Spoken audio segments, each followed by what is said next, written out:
Assalamualaikum warahmatullahi wabarakatuh. Bismillahirrahmanirrahim. Wassalatu wassalamu ala rasulillah. La haula wala quwata illa billah. Amma ba'd.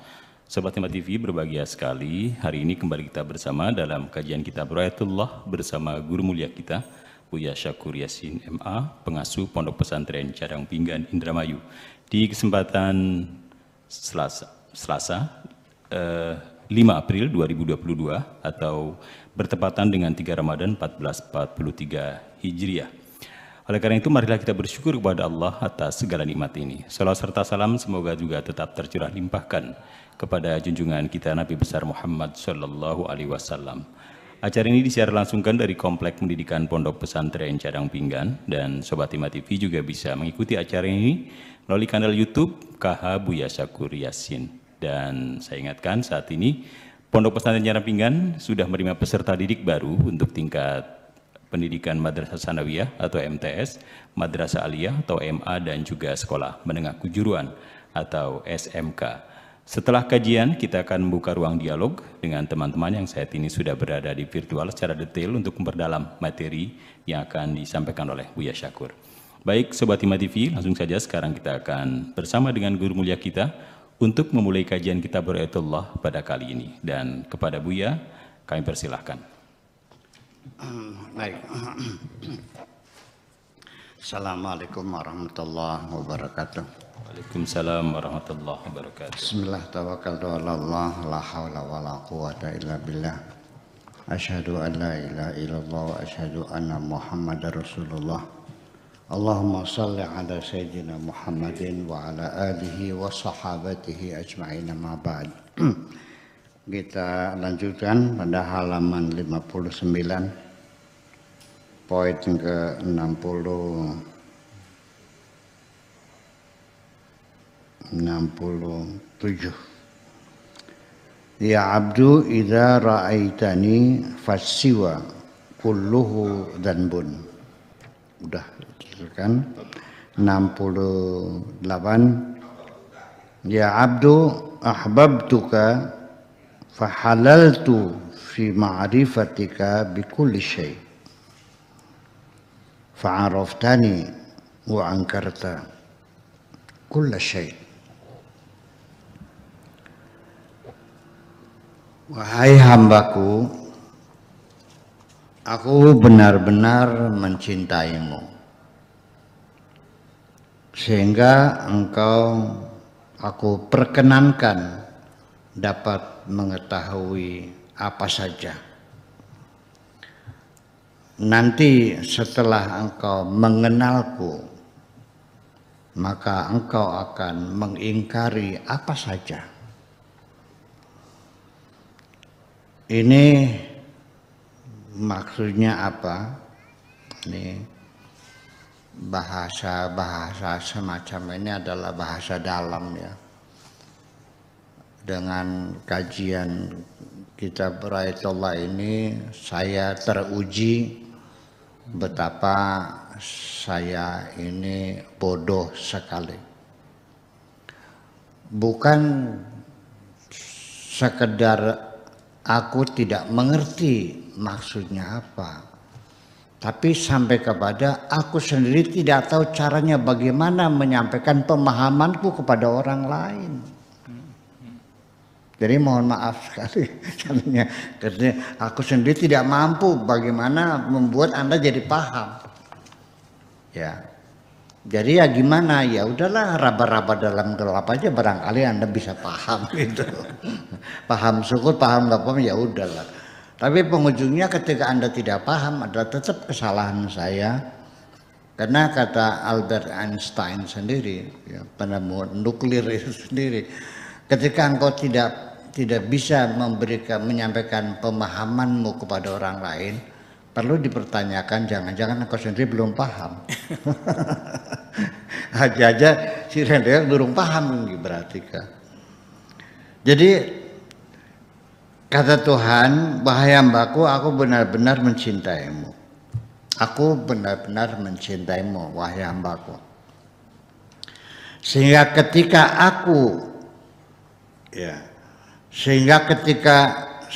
engkau ya, aku perkenankan dapat mengetahui apa saja, sehingga karena aku telah mencintaimu, maka aku berikan kesempatan kepadamu untuk mengetahui apa saja. Artinya karena aku mencintaimu, maka engkau kubikin menjadi orang yang cerdas, jadi orang pintar, jadi seorang intelektual, bisa kenal banyak hal, bisa tahu banyak masalah. Itu maksudnya. Nanti setelah engkau mengenalku, maka engkau akan mengingkari apa saja. Dan ternyata di penghujungnya, setelah engkau kenal aku, apapun yang engkau kenal, yang engkau pahami, yang telah engkau ketahui, nothing. Semuanya nol gede, semuanya tidak ada artinya. Itu maksudnya. Jadi setelah kita mengenal betapa Allah Maha Kaya, maka tidak ada seorang manusia pun yang patut kita kagumi dengan kekayaannya. Ketika kita mengenal Allah Maha Sakti, apa saja bisa, innama amruhu idza arada syai'an an yaqula lahu kun fayakun, maka kita tidak akan pernah mengagumi seorang magician di alam dunia, sebetapapun hebatnya. Nah, ternyata itulah namanya cinta, membuat selain yang dicintainya menjadi nothing, menjadi tidak ada nilainya apa-apa.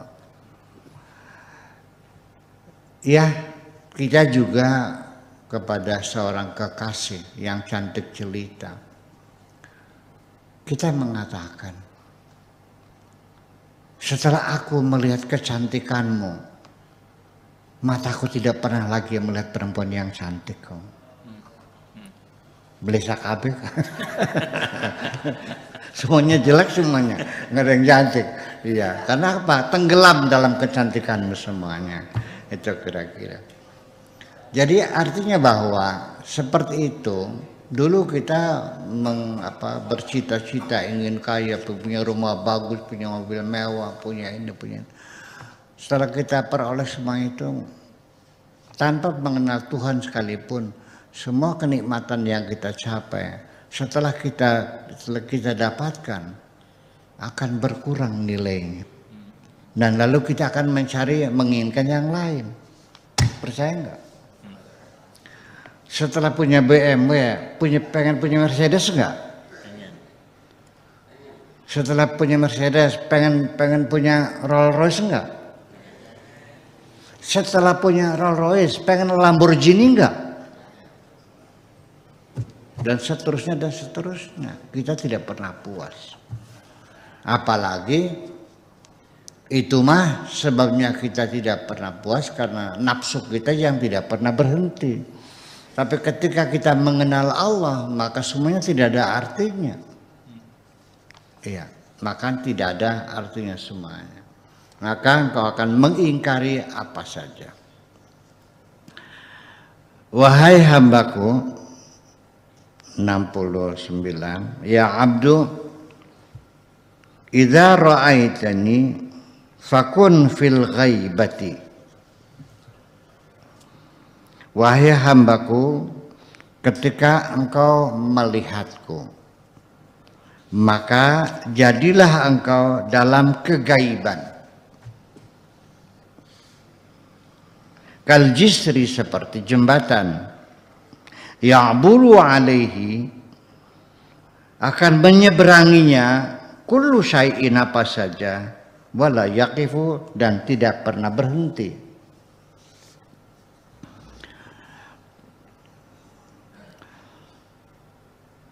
Wahai hambaku, ketika engkau sudah melihatku, maka engkau harus menjadi tiada, menjadi dalam keadaan tidak melihat apa-apa. Setelah engkau melihatku, engkau tidak akan melihat apa-apa, dalam keadaan kegaiban. Artinya Pak Afkar yang nggak kelihatan, Kang Benung nggak kelihatan, Pak Rahmat nggak kelihatan, Nila juga nggak kelihatan, semuanya nggak kelihatan. Mobil mewah nggak kelihatan, perempuan cantik nggak kelihatan, uang berlimpah ruah nggak kelihatan. Boro-boro pengen ngeliat juga enggak kok, karena hatiku sudah kosong semuanya. Karena tersedot perhatianku hanya untuk melihat Allah saja. Wahai hambaku, ketika engkau sudah melihatku, maka engkau harus menjadi tiada. Artinya tidak melihat apa-apa, dalam keadaan tidak melihat apa-apa. Sama halnya seperti jembatan, kal jisri, seperti jembatan. Apa saja bisa lewat, tapi tidak pernah berhenti. Jembatan itu hanya dilewati. Dan apapun yang lewat jembatan tidak akan berhenti, lalu membuat tenda di jembatan, lalu membuat rumah di situ, lalu mau bertempat tinggal di jembatan. Paling ada juga di bawah jembatan ya. Kalau jembatan banyak orang yang bikin rumah bawah jembatan, menginap situ. Tapi kalau jembatan tidak. Jembatan hanya sekedar untuk lewat saja, bukan untuk bertempat tinggal, bukan untuk bersinggah, bukan untuk menetap selamanya, hanya lewat saja dan tidak ada yang berhenti. Artinya biarkanlah alam dunia ini, dirimu ini seperti jembatan. Apa saja silakan lewat, tapi jangan izinkan apapun berhenti pada dirimu sendiri. Iya, termasuk rezeki juga, uang juga. Yang datang silakan datang, hanya datang dan hanya lewat. Jangan kau simpan dan jangan kau hentikan pada menginap di dalam dirimu. Biarkan dia lewat. Wanita cantik juga sama, biarkan lewat saja, nggak ada masalah. Siapa bilang melihat perempuan itu haram? Masa haram? Masa harus memejamkan mata? Apakah saya selama dalam perjalanan harus memejamkan mata supaya tidak melihat perempuan? Gila juga ini pikirannya. Ya ketabrak segala macam. Jadi bagaimana? Ya boleh aja ngeliat mah. Ngapa tidak? Masa nggak boleh melihat? Masa orang berjalan tidak boleh membuka mata, tidak boleh melihat perempuan? Gimana lagi? Itulah makanya perempuannya dilarang keluar. Di sana tuh begitu, nggak boleh keluar, harus di rumah. Perempuan nggak boleh keluar. Ya, seperti di Afghanistan, di Arab Saudi dan sebagainya kan nggak boleh keluar. Di rumah ada konsep. Perempuan tidak boleh dagangan, tidak boleh usaha, tidak boleh bekerja, harus di rumah. Karena haram dilihatnya. Ya, bagi saya melihat boleh-boleh aja. Sekali melihat masih lampu hijau. Begitu Anda menoleh, lampu kuning. Kalau sudah melototin, nah baru lampu merah. Kalau sekali melihat nggak apa-apa, nggak ada masalah kok. Iya, yang tidak masalah ketika sudah masuk dalam pikiran kita. Bukan masuk dalam bola mata, tapi masuk dalam pikiran kita. Menghayalinya, mengimajinasikannya, menegurnya, menyapanya. Akhirnya janjian kan. Setelah janjian itu apa? Pertemuan kan. Setelah pertemuan apa? Ya itulah yang dikhawatirkan. Jadi kalau melihat mah boleh-boleh aja, nggak ada masalah. Nah itulah makanya anggap sajalah dirimu itu seperti jembatan. Apa saja boleh lewat. Mobil bagus silakan lewat. Perempuan cantik silakan lewat. Rumah megah silakan lewat. Ilmu pengetahuan silakan lewat, kesaktian silakan lewat. Jangan pernah menginap dalam dirimu, itu aja. Artinya perlu dieman lah, nggak usah disimpan, nggak usah dirawat, biar aja. Yang datanglah, yang pergilah. Semua dunia ini hanya sekedar numpang lewat. Paham? Kalau nggak diterangkan begini nggak paham ya. Iya, ya memang ini Syekh An-Nefer ini dia pakai bahasa dalam ya, bahasa isyarat. Sehingga kalau kita tidak memperhatikan betul ya nggak paham. Dan mungkin ini beliau, ini kan buku ini kan ditemukan di antara manuskrip yang tersembunyi di perpustakaan Baghdad, ditemukan kemudian beberapa tahun yang lalu sebagai khazanah yang terselamatkan, tidak terbakar, tidak dibakar oleh Holocaust dan Genghis Khan itu. Dulu kan dibakar semuanya, dimusnahkan.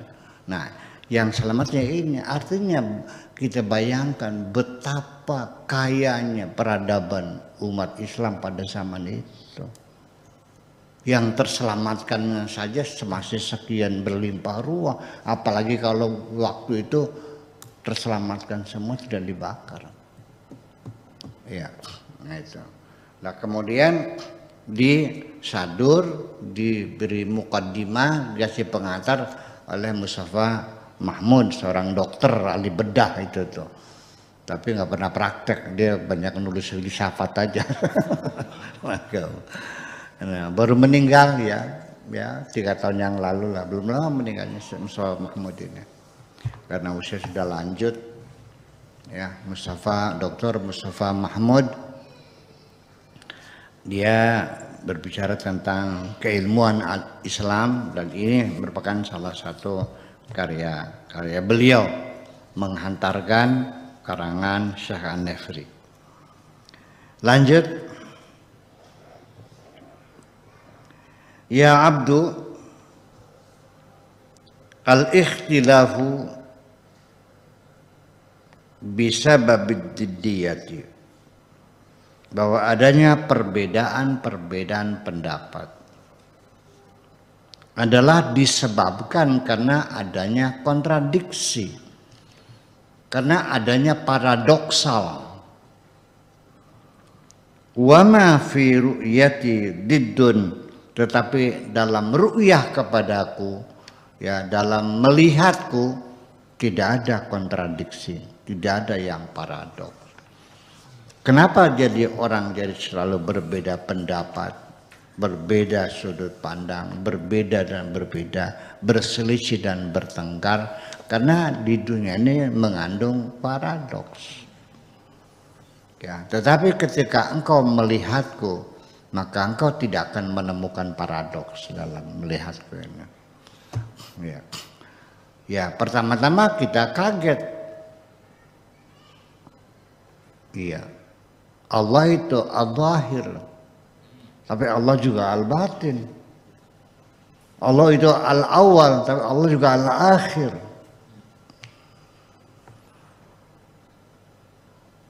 Allah juga al-qabid, Allah juga al-basit. Menjadi bingung kan jadinya kan. Allah juga ghafurur rahim, tapi Allah juga al-muntaqimu, syadidul iqab. Iya kan, dan seterusnya. Itu yang membuat kita menjadi itu. Nah itu makanya ketika kita masih melihat adanya paradoks, ya berarti kita belum kenal Tuhan dong. Iya.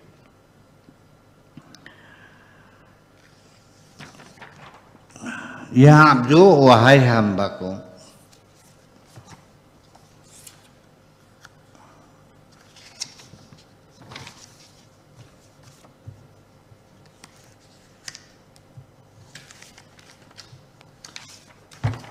wahai hambaku, idza ra'aitani dhanantu bika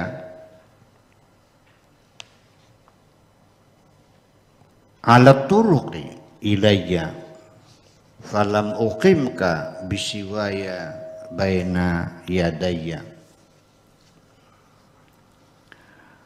Wahai hambaku, ketika engkau melihatku enggan menunjukkan jalan menujuku,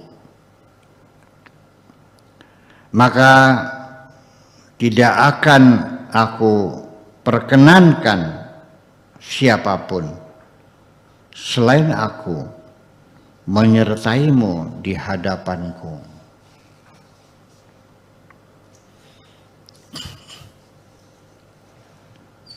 Artinya masih kita pahami bahwa pada saat kita dalam mengarungi bahtera rumah tangga, meniti kehidupan di dunia ini, banyak menghadapi kesulitan-kesulitan. Tidak menemukan orang yang bersedia menolong kita. Kita kurang modal, tidak menemukan orang yang membantu modal kita. Kita sedang sakit, tidak menemukan orang yang memberi obat kepada kita. Mentok sana, mentok sini. Ya, menghadapi berbagai macam kesulitan. Di balik itu apa yang dimaksudkan oleh Allah? Ya. Maka tidak akan aku perkenankan siapapun selain aku menyertaimu di hadapanku. Artinya supaya engkau datang menghadap sendiri dan jangan bawa siapapun.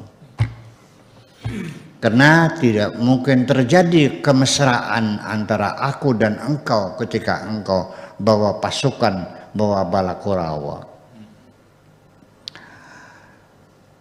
Itulah makanya ada beberapa hal yang perlu dicatat, tapi secara syariat ya kita harus pahami juga. Ada beberapa orang yang enggan untuk berjamaah, lebih nyaman hidup sholat sendirian, lebih khusyuk karena tidak merasa membawa siapapun, menghadap Allah tidak membawa siapapun, hanya sendirian. Kalau menurut Imam Al-Ghazali, ketika sholat berjamaah dan sholat sendirian, ya, kita perbandingkan ternyata sholat sendirian lebih khusyuk, maka Imam Ghazali mengatakan lebih utama sholat sendirian. Itu dalam putusan Imam Ghazali. Tetapi ketika sholat berjamaah khusyuk, sholat khusyuk, maka lebih baik sholat berjamaah. Ketika sholat berjamaah lebih khusyuk daripada sholat sendirian, ya pasti lebih utama sholat berjamaah, sangat dianjurkan sekali. Tapi kalau kedua-duanya sama tidak khusyuk, sholat berjamaah tidak khusyuk, maka lebih baik sholat berjamaah. Jadi akhirnya alternatifnya lebih kemungkinan banyak berjamaahnya. Tapi tetap pada kualitas tertentu, Imam Ghazali juga mengatakan ya lebih baik kalau memang lebih khusyuk, ya lebih baik sendirian. Itu. Jadi ya banyak orang-orang soleh yang tidak rajin sholat berjamaahnya, lebih sendirian. Dan karena kita juga sebaliknya juga melihat fenomena yang aneh juga. Kalau sholat berjamaah kan untuk membangun persahabatan, banyak teman, ketemu orang, bersalaman, bertegur sapa, duduk sama rendah, berdiri sama tinggi, iya kan? Menanyakan kesehatan, apa kabar, salaman, duduk berdampingan, mestinya kan banyak temannya. Ternyata banyak sekali orang yang rajin sholat berjamaahnya rajin, tapi bertengkarnya juga rajin juga kok. DKM bertengkar terus. Dari mulai urusan kotak masjid sampai tempat wudhu, ya kan, sampai kebersihan, sampai segala macam. Ya kenapa? Nah itulah persoalannya, bahwa ya memang ada kerawanan-kerawanan ya dan sebagainya. Coba bagaimanapun mesti kita kita ketahui intinya mah setiap kesulitan yang engkau hadapi itu saking sayangnya Allah supaya engkau menghadap Allah sendirian, jangan bawa siapapun. Karena apa? Dengan banyaknya orang yang menolongmu, jangan-jangan itulah yang menyebabkan engkau tidak pernah melihat Tuhanmu, tidak pernah merasakan kebaikan-kebaikan Tuhanmu. Kalau semua orang menolak semua memberikan bantuan kepadamu, menantu juga enggak pernah bantu, mertua apalagi, anak juga tidak mau tahu, dan sudah tidak ada seorang pun yang menolongmu. Baru setelah itu engkau baru merasakan bahwa yang menolongmu hanya Allah. Itu poin yang terakhir adalah menyadarkan dirimu bahwa hanya Allah yang bisa menolongmu. Wala tajida min dunillahi waliyya wala nasira. Tidak akan kau temukan selain Allah yang bisa menolongmu. Saya kira itu yang penting. Oke, itu saja. Terima kasih. Assalamualaikum warahmatullahi wabarakatuh. Waalaikumsalam warahmatullahi wabarakatuh.